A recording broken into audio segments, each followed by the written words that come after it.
আসসালামু আলাইকুম সবাইকে। সিবম্যাট এর পক্ষ থেকে স্বাগতম। তো আজকে আমরা আবৃত দশমিক ভগ্নাংশের যোগ বিয়োগ শিখব। এর আগে আমরা বাস্তব সংখ্যা নিয়ে আলোচনা করেছিলাম, বাস্তব সংখ্যার শ্রেণী বিন্যাস নিয়ে আলোচনা করেছিলাম। বাস্তব সংখ্যার থেকে আমরা দশমিক ভগ্নাংশে চলে এসেছিলাম। দশমিক ভগ্নাংশের সসীম আবৃত্ত দশমিক ভগ্নাংশ, সসীম দশমিক ভগ্নাংশ, আবৃত দশমিক ভগ্নাংশ, অসীম দশমিক ভগ্নাংশ নিয়ে আলোচনা করেছিলাম। তার মধ্যে আমরা আবৃত দশমিক ভগ্নাংশ নিয়ে বিস্তারিত আলোচনা করছি। এর মধ্যেই দেখানো হয়েছে আবৃত দশমিক আহ, ভগ্নাংশ আসলে কি, আবৃত ভগ্নাংশ থেকে সাধারণ ভগ্নাংশে কিভাবে আমরা রূপান্তর করতে পারি, বা সাধারণ ভগ্নাংশ থেকে আমরা আবৃত ভগ্নাংশতে কিভাবে রূপান্তর করতে পারি। এরপরে সদৃশ আবৃত দশমিক, অসদৃশ আবৃত দশমিক ভগ্নাংশ নিয়ে আলোচনা করেছিলাম। আহ অসদৃশ আবৃত দশমিক ভগ্নাংশগুলোকে আমরা সদৃশ আবৃত দশমিক ভগ্নাংশে কিভাবে পরিবর্তন করতে পারি সেটা নিয়েও আলোচনা করেছিলাম। তো আজকে যে টপিকটা আবৃত দশমিক ভগ্নাংশের যোগ বিয়োগ, সেখানে আমাদের এই অসদৃশ আবৃত দশমিক ভগ্নাংশগুলোকে আহ আমাদের আহ, সদৃশ আবৃত দশমিক ভগ্নাংশ পরিবর্তনের যে বেসিকটা, যে নিয়মটা, সেটা আমাদের জানতে হবে অবশ্যই। তো যারা এখনো এই সব বিষয়গুলো দেখেননি, এই টপিক গুলো নিয়ে আলোচনা দেখেননি, তারা আমার চ্যানেলে প্লে লিস্টে বাস্তব সংখ্যা এসএসসি নামে যে প্লে লিস্টটা আছে, সেখানে প্রথম দুইটাতে আমাদের এইসব আলোচনা করা হয়েছে। তো আহ, এসব অবশ্যই আপনারা দেখবেন। তো আমরা শুরু করি। তো আমরা যেটা বললাম যে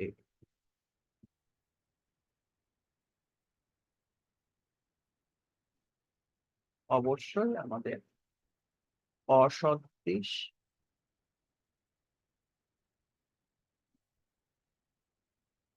আবৃত্ত দশমিক ভগ্নাংশ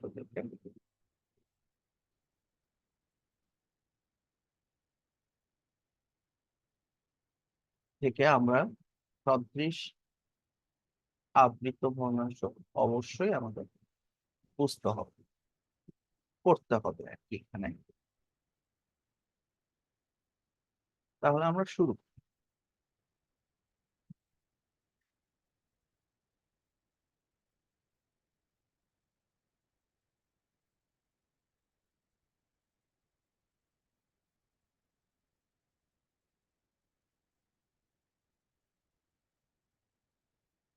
কারণ প্রথমেই আমরা দুটা আবৃত দশমিক ভগ্নাংশ ভগ্নাংশের মধ্যে যোগ করব। ধরুন আমরা এটা নিই হচ্ছে 6.4 এবং 4.236। ধরুন আমরা এই দুটার মধ্যে যোগ করব। তাহলে আমাদের প্রথম কাজ কি, এদেরকে আবৃত্ত, এটা অবশ্যই অসদৃশ আবৃত দশমিক ভগ্নাংশ। এখানে দেখেই বোঝা যাচ্ছে এখানে আমাদের যে অনাবৃত পার্টটা, সেখানে এইটার সংখ্যা হচ্ছে 2। এখানে আবৃত যে সংখ্যা পার্টটা আছে, সেখানে অঙ্ক সংখ্যা হচ্ছে গিয়ে 1। এখানে আবৃত সংখ্যাটা হচ্ছে গিয়ে অনাবৃত আহ, অঙ্ক সংখ্যা হচ্ছে গিয়ে 1, আর এখানে 3। সো আমাদের প্রথমে অনাবৃত পার্টটাকে কি করতে হবে, এদের মধ্যে দিয়ে লসাগু নিতে হবে। লসাগু অবশ্যই আমরা দেখেই বুঝতেছি আসলে এখানে ভুল হবে। আর আবৃত হবে হচ্ছে গিয়ে আবৃত্তর লসাগু। আবৃত্তর যে অঙ্ক সংখ্যা যেটা যেটা আছে 1 আর 3, এটার লসাগু অবশ্যই 3 হবে। তাহলে আমাদের অনাবৃতটাকে 2টা বানাইতে হবে আর আবৃতকে 3টা বানাইতে হবে। তাহলে এখানে দেখি 6.423, তাহলে 6.42, এখানে 2টা আছে, 2টাই থাকলো। আর এটা আমাকে 3টা বানাইতে হবে, তাহলে 3টা। আর এখানে কি করতে হবে? 4.2363, তাহলে এখানে আমাদের 2টা বানাইতে হবে, 2 3 দিলাম।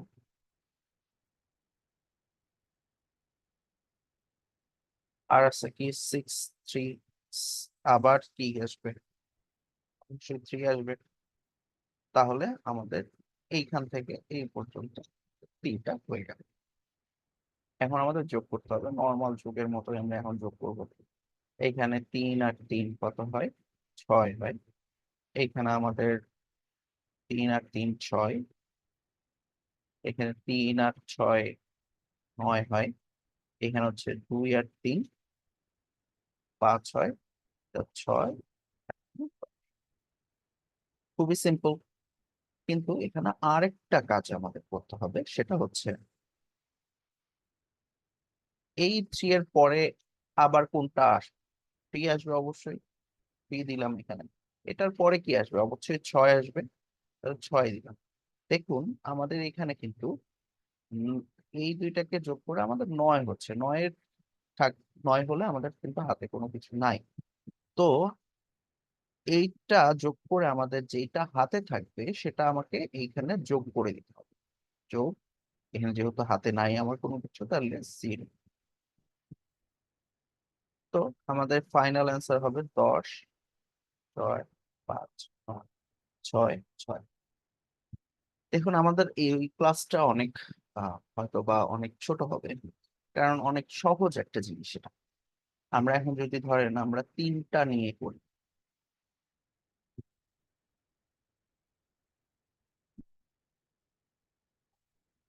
3টা নিয়ে করতে চাই।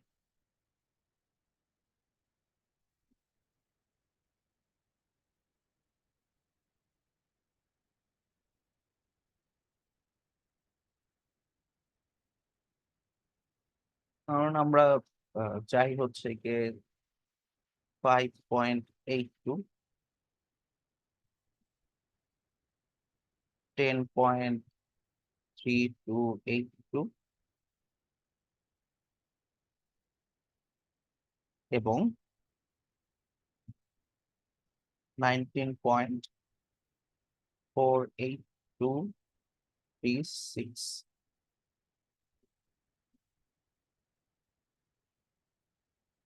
আমি এটা নিলাম। তাহলে আমাদের এখানে অবশ্যই প্রথমে আমাদের অসদৃশ, এটা অবশ্যই অসদৃশ। তাহলে এটা হচ্ছে গিয়ে আমাদের একটা অনাবৃত, এখানে আছে একটা, এখানে আছে 2টা, এখানে আছে 2টা, এখানে আছে একটা, আর এখানে আছে আমাদের 4। তাহলে আমাদের সদৃশে অনাবৃত কয়টা হবে? 1 2 আর 1-এর লসাগু, তাহলে কত হবে? 2 হবে অবশ্যই। আর আবৃত হবে কতটা?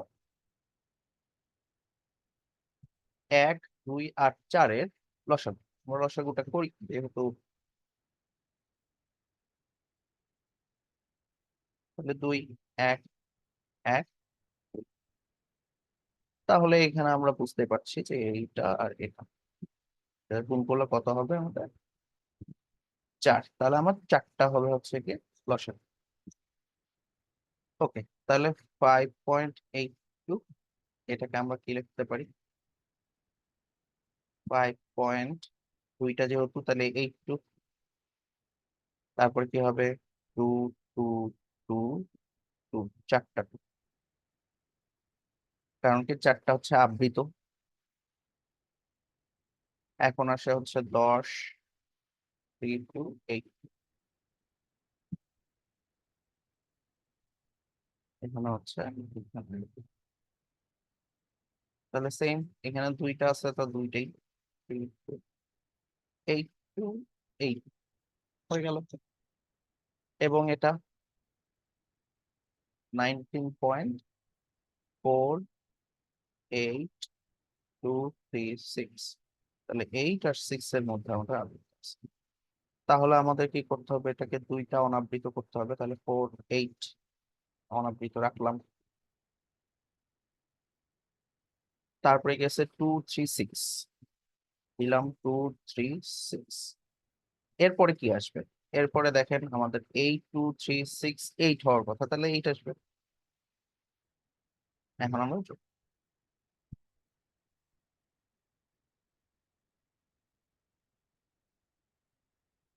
তাহলে এখানে কত হচ্ছে গিয়ে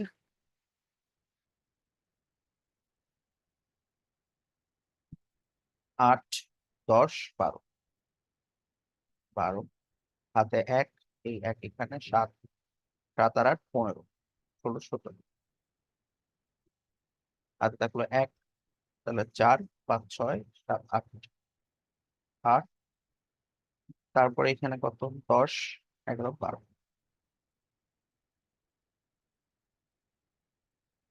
হাতে থাকলো 1। এখানে আমাদের কত আসতেছে দেখো, এই জায়গাতেই আসলে আমরা ইয়া করে দিতে পারি। এইখানে এই যে এই লাইনটা আবৃত্তর প্রথম যে ইয়াটা আছে, প্রথম অংশটাইতে যেটা আছে, এই পোর্শনটুকু আমরা কি করে দিতে পারি, এখানে দেখেন 12 আসছে, হাতে 1 আসছে, সেই একটা এখানে সরাসরি আগেই আমরা যোগ করে রেখে দিতে পারি। তারপরে বাকিটা কাজ করি। তারপরে এখানে এখানে 1 ছিল, এখানে অবশ্যই আমাদের একটা যোগ করে দিতে হবে। তাহলে এখানে একটা যোগ করি, 9 10 11 12 13, তাহলে আমাদের 3, হাতে থাকলো 1, এই 1 এখানে, তাহলে 4 4 8 8 16, হাতে থাকলো 1, এই 1 এখানে 20, এখানে 5 থাকলো 10 15, তাহলে আর এক কত কোথায় গেল 2, তাহলে আমরা এখানে পাচ্ছি। তাহলে আমরা এখন কি করব, সরাসরি আবার এখানে 3 থাকলো, 7 থাকলো, 8 থাকলো, 2 থাকলো, 3 থাকলো, 6 থাকলো, 5 থাকলো, 3 থাকলো। তাহলে আমাদের আগে যেরকম ছিল, এইখানে আমাদের একটা দিতে হবে পৌনঃপুন্য চিহ্ন এইখানে হবে। তো আমাদের এই পোর্শনটুকু হচ্ছে কি এখানে, এখানে আমি একটু ভুল করেছিলাম, এখানে আমি পৌনঃপুন্য চিহ্নটা দিতে ভুলে গেছিলাম। তো এটা আমি এখন দিয়ে দিচ্ছি। ওকে, বোঝা গেছে। ঠিক একই নিয়মে আমাদের বিয়োগ করতে হবে।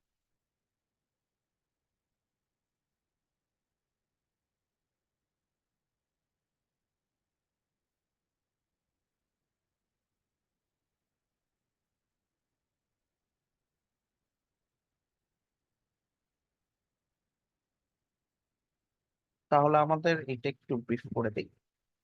এখানে আমাদের অসদৃশ আবৃত ভগ্নাংশটাকে সদৃশ আবৃত ভগ্নাংশ করতে হবে। যোগ বিয়োগের ক্ষেত্রে অবশ্যই, যোগ বিয়োগের ক্ষেত্রে হোক, গুণ ভাগের ক্ষেত্রে হোক, আমাদেরকে অবশ্যই অসদৃশ আবৃত দশমিক ভগ্নাংশ থেকে সদৃশ আবৃত দশমিক ভগ্নাংশ করতে কনভার্ট করতে হবে অবশ্যই। আচ্ছা, আমার গুণ ভাগের ক্ষেত্রে অসদৃশকে সদৃশ বানাইতে হবে না, কিন্তু যোগ বিয়োগের ক্ষেত্রে অবশ্যই অসদৃশ থেকে সদৃশে কনভার্ট করতে হবে অবশ্যই। তাহলে এটা গেল আমাদের যোগ। যোগ আমরা শিখে ফেললাম। এখন আসতেছে বিয়োগ।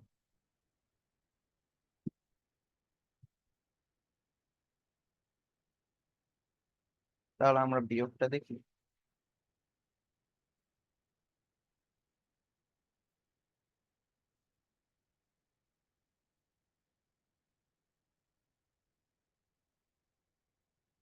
একটা করে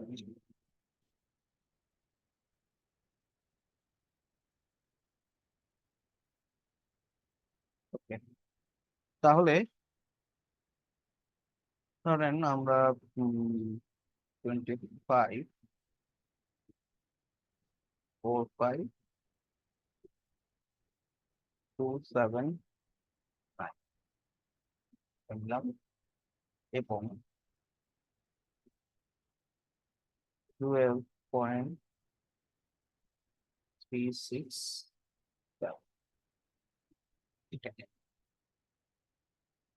আচ্ছা,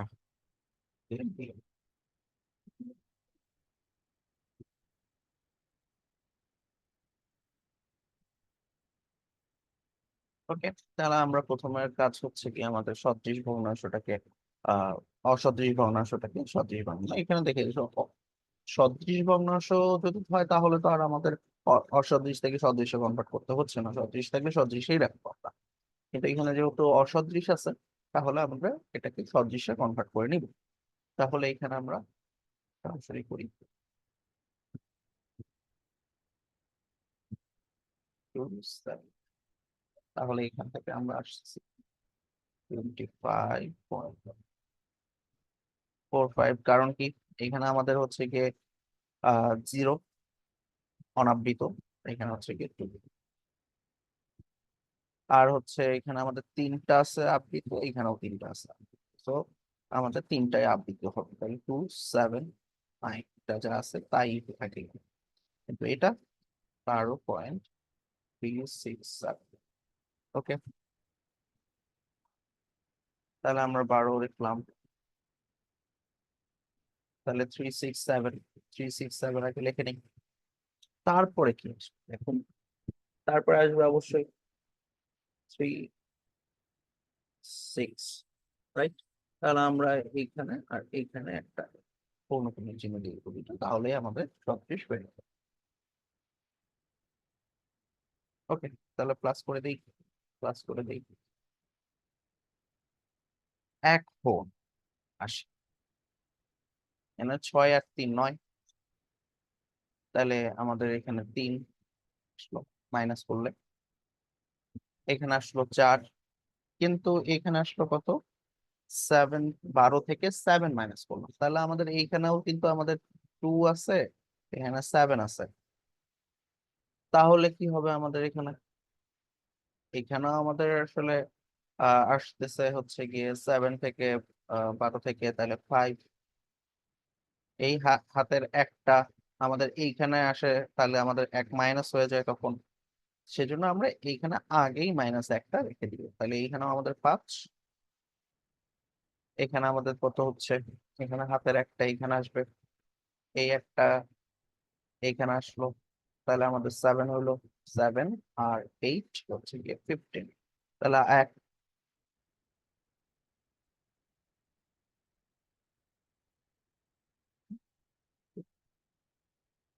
8, 8। তাহলে থাকলো হচ্ছে কি 1, এখানে আসলো তাহলে 0, এখানে হলো 3। তাহলে আমরা আবার মাইনাস করে দিই, আগের মতো করি, তাহলে 2 হবে এখানে, এখানে 4 হবে, 5 হবে, 8 হবে, 0 হবে, 30। ওকে, তাহলে আমরা এটা খুব সহজেই করে ফেলতে পারছি যে এইখানে আমাদের একটা পয়েন্ট। বোঝা গেছে? এরকমই বাকি অনেকগুলো নিয়ে আছে যা আমাদের করতে হবে। এখন আসি আমরা গুণ ও ভাগ। এখন আমরা প্রথম ক্লাসে দেখেছিলাম যে একটা ভগ্নাংশকে কিভাবে একটা দশমিক ভগ্নাংশ, আবৃত দশমিক ভগ্নাংশকে কিভাবে আমরা সাধারণ ভগ্নাংশে কনভার্ট করতে পারি। তো গুণ ও ভাগের ক্ষেত্রে আমাদের এই কাজটা করতে হবে। তাহলে আসি, আমরা প্রথমেই কাজ করে নিয়েছিলাম, সেজন্য এইখানে অনেক শর্ট শর্টে দেখানো হবে, অনেক কত বেসিকে ঢুকবো না হয়তো বা, দেখি কত দূর যাওয়া যায়।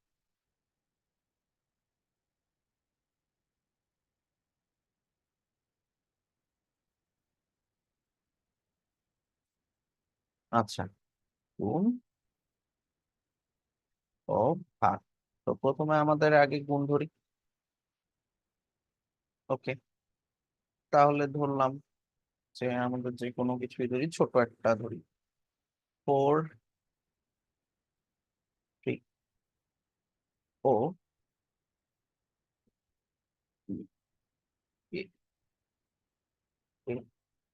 587 দ্বারা গুণ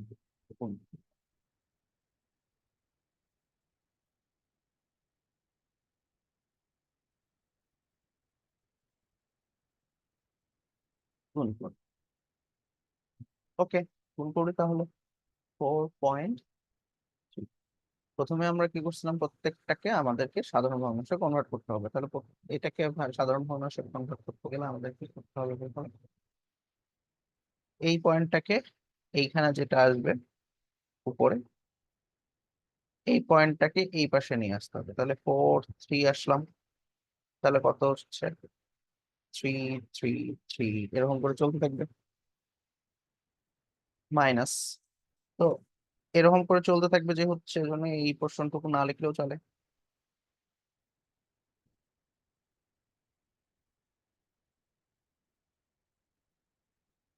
তাহলে আমরা 43 লিখব। আর কি করব, এইটাকে আর এর পরের অংশটাকে, এইটাকে লিখলে আর পরের অংশটাকে তো আমরা মাইনাস করে দিতে পারবো, পরের অংশ আগে যেভাবে দেখিয়েছি। তাহলে আমরা এটাকে 4 লিখতে পারি। আচ্ছা, অর্থাৎ আমাদের আবৃত্ত যেই পোর্শনটুকু আছে সেটুকু আমাকে ভ্যানিশ করতে হবে।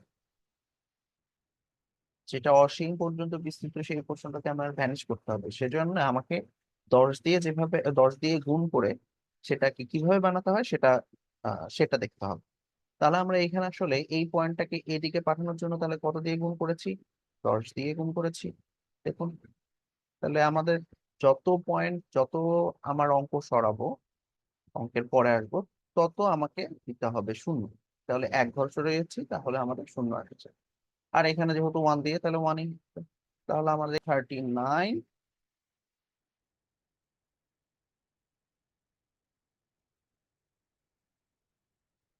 39, আর নিচে আসছে 9।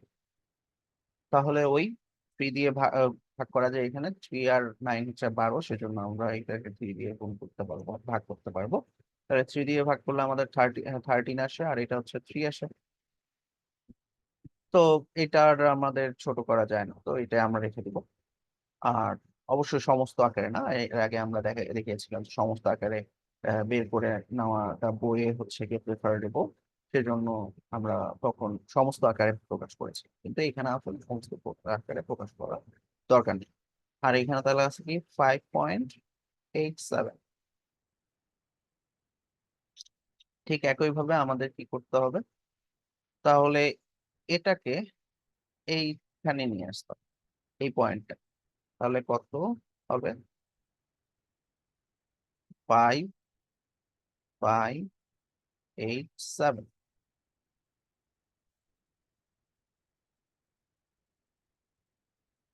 ভালো করে দেখি, 5.87 মাইনাস করতে হবে কত? তো সেম, এখানে আমাদের আর কোনো কিছু নেই, 7টা পর্যন্ত থাকলো, তাহলে আমাদের 5 মাইনাস করলে হয়ে যাচ্ছে। তাহলে এখানে আমাদের কত ঘর আমি পিছিয়েছি? 100 ঘর পিছিয়েছি। 100 মানে দুই দুই ঘর পিছিয়েছি, তাহলে দুইটা শূন্য আসবে। আর এখানে আমাদের আসবে, তাহলে আমাদের এখানে আসছে 582, আর হচ্ছে কি আমাদের 9, 99। আচ্ছা, এখন দেখি এটা নিয়ে 3 দিয়ে ভাগ যায়। 3 দিয়ে ভাগ যাবে অবশ্যই। 5 8 2, এটা কত? 10 আর 15। তাহলে এটা অবশ্যই আমাদের 3 দিয়ে ভাগ যায়। 15 কে যেহেতু আমাদের 3 দিয়ে ভাগ যায়, তাহলে এটা অবশ্যই 3 দিয়ে ভাগ যাবে। তাহলে আমাদের 3 × 3 = 27, আর 3 × 4 = 8। আর এটা অবশ্যই থাকছে। আর কিছু করা যায় না। এটা যায় না, 14 হয়, এটা দিয়ে আর যায় না। 19, 9 দিয়ে আর তাহলে যাবে না। আহ তাহলে এটাই আমরা রেখে দিই। তাহলে আমাদের 4.3 গুণ 5.87, এটাকে করলে কত হচ্ছে আমাদের? 13/3 ইন্টু 194/33। তাহলে আমাদের 13 আর 194 কে গুণ করলে আমাদের আসলে আসে, এটা তো বোঝা যাচ্ছে 3 দিয়ে গুণ করছিলাম আমরা আগে, তো 5 টু হচ্ছে 4 5 টু টু 5 টু টু, আর 3 যদি গুণ করি তাহলে 99। এখন আমরা এটাকে ভাগ করি, 99 টু 5 টু টু। তাহলে ফার্স্ট অফ অল আমার দেখতে হবে যে এখানে আসলে কত, তাহলে 2 দিয়ে গুণ করা যায়, তাহলে 189।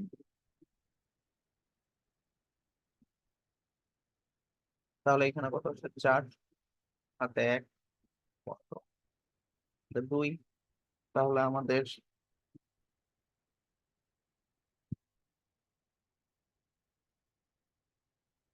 5 যাবে।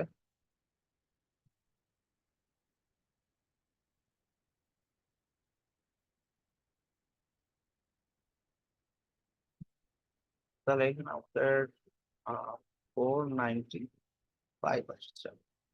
তাহলে এখানে আমাদের 7, 1, 4। তাহলে পয়েন্ট দিই, পয়েন্ট দিয়ে 0 আসতেছে। তাহলে এটা আমরা করতে পারবো হচ্ছে কি 4 লং 36, 4 লং 36, হ্যাঁ 4 দিয়ে করতে পারবো, 4 লং 36, 4 লং 36, তাহলে 13। এটা 4 আসলো, এখানে 1 7 0, তাহলে 0 পয়েন্টের জন্য। এখন তাহলে আমরা যদি এটা কত আসবে, তাহলে আমাদের 7, 63,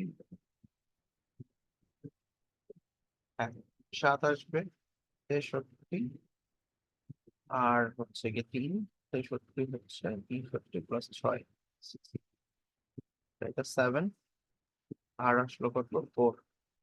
এখন এইখানে কথাই চলে আসছে আবার 4 দিয়ে এরকম করে দেখা যাবে আমাদের 4747 করে চলে আসবে। তাহলে আমরা এখান থেকে 25.47 কে করে তুলতে হবে। এই হচ্ছে আমাদের গুণ করার নিয়ম। তাহলে গুণ করার নিয়মে আমাদের কি বলছি যে আসলে 4.3 থেকে যখনই আমরা কোনো কোনো দুইটা বৃত্ত দশমিক ভগ্নাংশ সাথে গুণ করব, তখন তাদেরকে সাধারণ ভগ্নাংশে কনভার্ট করে তারপরে গুণ করে বাকি যা করা লাগে পয়েন্টে আনার জন্য তা করব। এটা যে সব সময় যে আমাদের আবৃত ভগ্নাংশই আসবে এমন না, হইতেও পারে। আচ্ছা, তো ঠিক মতো আসলে আমাদের এটা ইয়া করতে হবে, গুণ করে নিতে হবে। আচ্ছা, এখানে আমরা ক্যালকুলেটর ইউজটা করব না, না করাই উচিত। নিজে থেকে গুণ করে গুণ ভাগ করে নিজের মতো করে জিনিসটাকে প্র্যাকটিস করা উচিত। সেটা যেভাবে হোক, যেই দেখেন না কেন, আপনি যদি এসএসসি ক্যান্ডিডেট হন, আপনি যদি এইচএসসি ক্যান্ডিডেট হন, বা আপনি যদি বিসিএস এর পরীক্ষা দিচ্ছেন অথবা অন্য কোথাও কোনো কিছুর জন্য তো আপনি শিখছেন, তাহলে ক্যালকুলেটরটা না ইউজ করে আসলে এটা আহ, বোঝা উচিত। আমরা এখন ভাগটা দেখবো। ভাগটা ওই আগের উদাহরণ দিয়েই দেখি, এই উদাহরণ দিয়েই দেখি। 4.3, এটাকে লিখতে পারতেছি আমরা 30/3, 194/3, লিখতে পারতেছি 5। আচ্ছা, তাহলে আমরা গুণ করে দিই, 4 ভাগ করে দিই, ডিভাইডেড বাই 5.87। তাহলে আমরা 13/3 আর 94 এটাকে লেখা যায় হচ্ছে 1/3।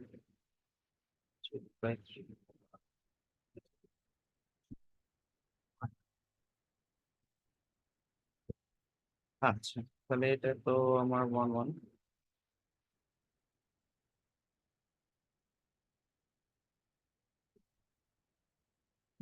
তাহলে আমাদের আসতেছে 143 ডিভাইডেড বাই 194। 143 দেখিয়ে তাহলে আমাদের পয়েন্ট নিয়ে আসলাম, পয়েন্ট নিয়ে এসে 0। তাহলে আমাদের কত হচ্ছে? সাতে, সাত একশোতে 700, আর সাত একশোতে আরো 700, তাহলে আমাদের 7 দিয়েই যাবে। তাহলে আমাদের হলো 5, 3, 1, 2, 7, 4.0 তারপরে যাবেন কত,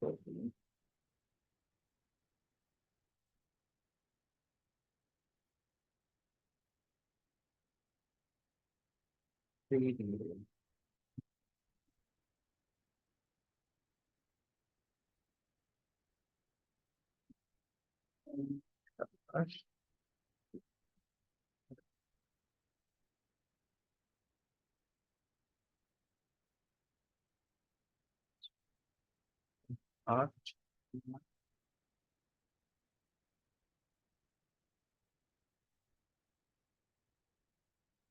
এভাবে করতে থাকলে আমরা দেখা যাবে আবার শূন্য দিয়ে দেখেন আমাদের 7 আসতেছে, 1, 3, 5, 8।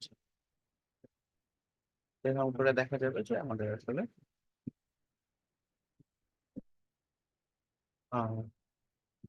ওয়ান আসবে, ওয়ান আসবে। তো আমরা এখান থেকে বুঝতেছি যে ওটার অ্যান্সার হবে 7, 3, 7। ওকে, তো আজকে এই পর্যন্তই। ভিডিওটা ভালো লাগলে অবশ্যই লাইক, শেয়ার, কমেন্ট করবেন এবং অবশ্যই সাবস্ক্রাইব করবেন। আহ, আর অবশ্যই কমেন্টে আপনার সাজেশন, আপনার অনুভূতি, আর যদি কোনো কিছু মনে করেন যে আমার রং বা ভুল হয়েছে সেটা অবশ্যই মেনশন করবেন। মেনশন করে আমার ডেভেলপমেন্টের জন্য করে দিবেন, নিজের নিজের ডেভেলপমেন্টের জন্য, নিজের future করার জন্য। আর অবশ্যই আমার জন্য দোয়া করবেন।